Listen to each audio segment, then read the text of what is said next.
Ready? Yeah. When I was a sophomore, I got in on 1/4 of typing before the before the nuns found I wouldn't be able to pay $2 a quarter for my typing fee, and I got cut off of typing. I was good at shorthand.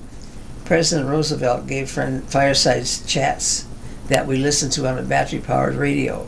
He said, "You have nothing to fear but fear itself." One of the vaudeville acts said that Franklin said, "I have seen war, and Elenore has seen war. I hate war, and Elenore hates war. And next to war, I hate Elenore." He pronounced war as war. And I recite a poem about Franklin trying to get into hell. We put pieces of cardboard in our shoes if there are holes in the soles. We rinsed clothes with bluing in the water to whiten them, sprinkled clean dry clothes and rolled them up, and then ironed them with sad irons or flat irons heated on the cook stove. My school uniforms, white collars and cuffs, were never snow white and pretty because of the soot and ashes on the stove and the iron.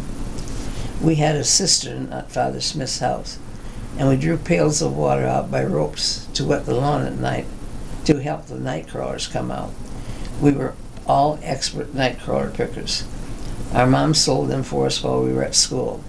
We would loan her the money. She kept track on the basement wall, 2 dozen or 8 dozen or so forth. We always knew that she owed, but she never could pay us. One thing about the houses we lived in, there was never enough of any closets. Water had to be hauled in and out of the house on 17th Street. The houses were hot in summer and cold in winter, but they were home. But we will never forget the good times or the bad times. I'm sure we all grew up knowing the value of $1 and how to say please and thank you, to appreciate kindness and generosity, and to be kind and generous. We're all interested in our old history and artifacts, antiques and flea markets. We love to make something out of nothing, and we can make do or improvise when necessary. We're not fussy about what we eat. Our St. Mary's School gave us a good education. We have an Irish sense of humor, and we inherited a talent for spreading the blarney. Is that the end?